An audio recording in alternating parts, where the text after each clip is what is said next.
Hello दोस्तों, नमस्कार। मैं हूं अनिल कुमार। एक बार फिर से स्वागत करता हूं आप सभी का आपके अपने YouTube चैनल सुपर टारगेट में। दोस्तों, औसत या एवरेज का मैंने पार्ट 1 से लेके पार्ट 6 तक का वीडियो आपको दे दिया है। उम्मीद और आशा करता हूं कि आपने औसत के उन सभी 6 वीडियो को अच्छे से देख लिया होगा और उससे काफी कुछ नया सीखने को आपको जरूर मिला होगा। दोस्तों, अगर आपने उस वीडियो को अभी तक नहीं देखा है तो फटाफट हमारे चैनल के प्लेलिस्ट में जाइए और उन सभी वीडियो को पहले देख लीजिए। दोस्तों, आपने सोचा है कभी कि औसत निकलता कैसे है? बिल्कुल, मैंने पार्ट 1 के वीडियो में आपको बताया भी था कि औसत निकालने के लिए जितने भी पद आपको दिए रहते हैं उन सभी पदों को आप जोड़ देते हैं और उनकी संख्या से भाग दे देते हैं तो औसत निकल जाता है। लेकिन कभी सोचा है कि वो पद कितने होने चाहिए? बिल्कुल 2 से ज्यादा ही होने चाहिए, लेकिन कहां तक होने चाहिए? अगर मैं आपसे कहूं 1 से 10 तक की संख्याओं का औसत निकालिए तो बिल्कुल आप 1 से लेकर 10 तक की संख्याओं को जोड़ेंगे और उनकी संख्या नीचे लिखेंगे, भाग दे देंगे, औसत आ जाएगा। बिल्कुल आप जानते हैं कि औसत बराबर होता है पदों का योग बटे पदों की संख्या।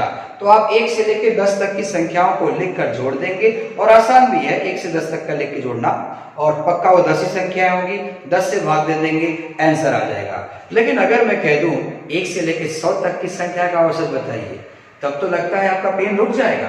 अरे यही क्यों, मैं आपसे कहूं 1 से 500 तक की संख्या का औसत निकालिए, तब तो मुझे लगता है आप कॉपी ही बंद कर देंगे। जी हाँ दोस्तों, ऐसे ही कुछ चटपटी सवालों को लेकर आए हैं आज आपके बीच में, जिनका औसत निकालना मुश्किल नहीं बल्कि नामुमकिन है दोस्तों। तो ऐसे सवालों का औसत आप चुटकियों में कैसे निकालेंगे बिना जोड़े? जी हाँ दोस्तों, वही आज हम आपको बताएंगे। इसके लिए वीडियो को कहीं स्किप मत करिएगा, वीडियो अंत तक देखिएगा। काफी रोचक वीडियो होगा आपके एग्जाम के लिए। और अगर आप हमारे चैनल पर नए हैं तो वीडियो को लाइक करके चैनल को सब्सक्राइब कर दीजिए और बेल आइकॉन भी दबा दीजिए। आइए शुरू करते हैं।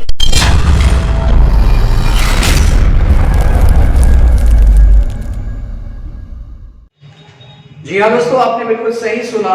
आज हम औसत का 7वां वीडियो आपके लिए बना रहे हैं। इस 7वें मॉडल के वीडियो का नाम है क्रमागत संख्याओं का योग। क्रमागत संख्याओं का योग कहने का मतलब ये हुआ कि यहाँ संख्या कितने से भी शुरू होगी और कितने पे भी जाके खत्म होगी, लेकिन बीच में संख्याओं के बीच का जो अंतराल होगा वो हमेशा बराबर होगा।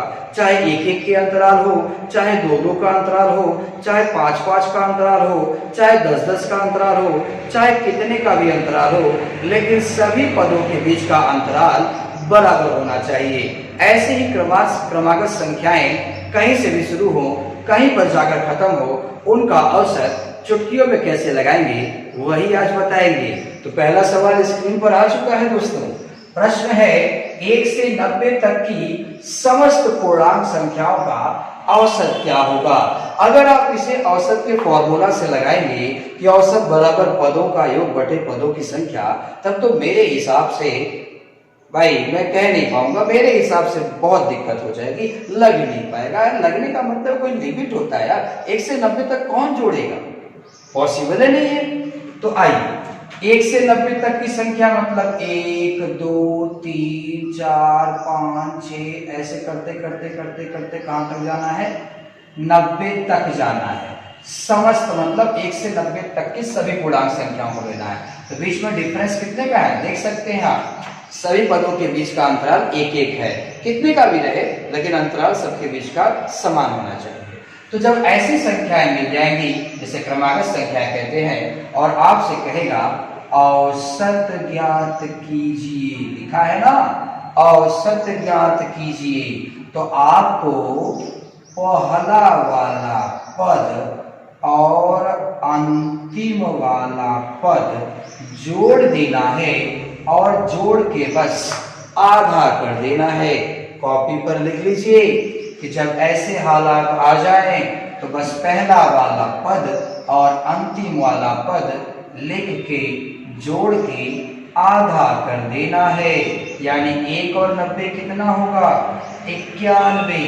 91 का आधा तो शायद आप जुबान से ही निकाल सकते हैं, 45.5। दोस्तों आइए ऐसे ही सवालों को और देखा जाए। आइए दो सवालें और आ चुकी हैं स्क्रीन पर। प्रश्न लिखा है 50 से 120 तक की सभी संख्याओं का औसत ज्ञात कीजिए। तो 50 से 120 मतलब 50, 51, 52 ऐसे लिखोगे ना, 50, 51, 52, 53 ऐसे करते करते 120 तक लिखना है। तो ये क्रमागत संख्याएं हैं।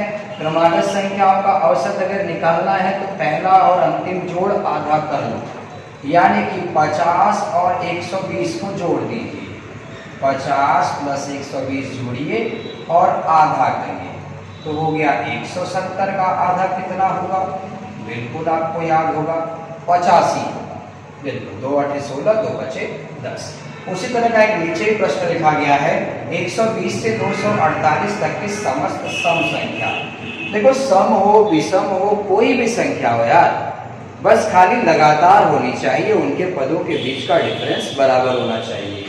तो 120 से लिखना चालू करेंगे तो 120, 122, 124, 126 ऐसे लिखते लिखते 248 तक जाना है। तो औसत निकालिए, पहला और अंतिम जोड़ दीजिए, यानी 120 प्लस 248 बटे 2। पहला अंतिम जोड़िए, आधा कर दीजिए, तो कितना हो जाएगा 8, 4 और 2 6, 2 और 1 3, 368 का आधा करिए। 2 1 कम 2 हो गया, 2 8 16 हो गया, 2 चौका 8 हो गया, यानी 184 आंसर होगा। जैसे यहाँ लिखा है सम संख्या का औसत बताना है, तो पहला और अंतिम सम होना भी चाहिए। अगला सवाल, आइए दो सवालें फिर से आ चुकी हैं स्क्रीन पर। 1 से 75 तक की सम संख्या का औसत बताइए। भाई सम संख्या 75 तक, तो क्या एक सम संख्या है? पहले ये सोचिए आप, पहला सम संख्या एक तो होता ही नहीं, तो स्टार्टिंग तो सही करो। 1 से स्टार्ट करना है तो 1 2, तो 2 क्या है? सम संख्या है। 2 के बाद 4 6 8 10 ऐसे करते करते कहां तक जाना है? 75 तक जाना है। अब आप गलती क्या कर दोगे कि पहला एक अंतिम 75 जोड़ के आधा कर दोगे, और वहीं पे हो जाएगा मिस्टेक आपका। बाबू वो कह रहा है कि सम संख्या ना, तो पहला और अंतिम सम होना चाहिए ना, तो पहला एक नहीं, एक के तुरंत बाद क्या है? 2 से स्टार्ट करें। 75 तो विषम है, तो 75 के आगे मत जाइए, तक का मतलब 75 के आगे नहीं, 75 पे रुक जाना है। तो 75 के तुरंत पहले कोई सम संख्या है क्या? 74 है, तो पहला पद 2, अंतिम पद 74, जोड़ के आधा कर दीजिए। 74 और 2 कितना होगा? 76, 76 का आधा करिए, मतलब 2 से भाग दीजिए, 2 3 6, 2 8 16, यानी आंसर होगा 38। उसी तरह से अगला प्रश्न देखिए, 50 से 137 तक की सभी विषम संख्याओं का औसत बताना है। तो विषम संख्या है, तो क्या 50 विषम संख्या है? बिल्कुल नहीं है, 50 तो सम संख्या है। तो 50 के पीछे मत जाइए, 50 से स्टार्ट करना है, तो 50 तो नहीं ले सकते हम। 51 विषम संख्या है, 51 के बाद 53, 53 के बाद 55 ऐसे चलता चला जाएगा, और कहां तक जाना है? 137 तक। तो 137 विषम संख्या है, इसके लिए इसे हम काउंट करेंगे। तो पहला विषम संख्या 51 हो गया और अंतिम हो गया 137। तो पहला पद और अंतिम पद जोड़ के आधा कर देना है, तो 7 1 8 हो गया, 3 5 भी 8 हो गया, 188 का आधा कर दीजिए, तो 2 9 18 हो गया, 2 चौका 8 हो गया, यानी आंसर होगा 94। आइए और भी प्रश्न देखते हैं। आइए दो सवालें और आ चुकी हैं स्क्रीन पर। प्रश्न लिखा है 10 के प्रथम 12 गुणजों का औसत बताइए। वैसा ही कुछ यहाँ पर भी लिखा है कि 10 के 18 गुणजों से 40वें गुणज तक का औसत बताइए। ये गुणज क्या है? यहाँ पर कुछ क्रमागत संख्याओं टाइप का दिख भी नहीं रहा है कि बना बनाया दिया हो, पहला पद और अंतिमा पद निकाल ले और आंसर आ जाए। है दोस्तों, बताता हूं मैं आपको। जब इस तरह से गुणज वगैरह लिखकर आ जाए तो समझ जाइए कि आपको पहाड़ा पढ़ना है, टेबल पढ़ना है। अब कितने का पहाड़ा पढ़ना है वो भी इसमें लिखा है, कहां से पढ़ना है वो भी इसमें लिखा है, कहां तक पढ़ना है वो भी इसमें लिखा है। आइए मैं लिखा लिखा है 10 के प्रथम, यानी 10 का पहाड़ा पढ़ना है। प्रथम मतलब शुरू से पढ़ना है, कहां तक पढ़ना है? 12 तक पढ़ना है। तो पढ़िए, 10 1 कम 10 हो गया, 10 दूना 20 हो गया, 10 तिया 30 हो गया, 10 चौका 40 हो गया। ऐसे पढ़ते पढ़ते 10 12 तक जाना है, 120। अब आप देख सकते हैं जो संख्या लिखी गई है ये क्रमागत संख्या है, इनके बीच का जो जंपिंग है, इनके बीच का जो गैपिंग है वो बराबर है। तो पहला और अंतिम पद जोड़ दीजिए, यानी 10 प्लस 120 बटा 2, तो कितना 130 का आधा कर दीजिए, क्या आंसर आ जाएगा आपका 65, 65 आंसर होगा। उसी तरह से यहाँ पे देखिए 10 का टेबल पढ़ना है आपको, लेकिन जैसे यहाँ प्रथम लिखा था यहाँ प्रथम नहीं लिखा है, 18वें गुणज से, यानी 18वें से स्टार्ट करना है। तो 10 18 कितना होगा 180, 18वें के बाद 19वें आएगा तो 10 19 190, 19वें के बाद 20वें आएगा तो 10 20 200, 20वें के बाद 21वें आएगा तो 10 21 210। ऐसे पढ़ते पढ़ते पढ़ते पढ़ते कहाँ तक जाना है 40वें गुणज तक जाना है। तो 10 40 कितना होगा 400 होगा। आप देख सकते हैं ये भी एक क्रमागत संख्या है, इनके बीच का जो डिफरेंस है वो बराबर है, यानी पहला और अंतिम जोड़ देंगे 180 प्लस 400 बटे 2।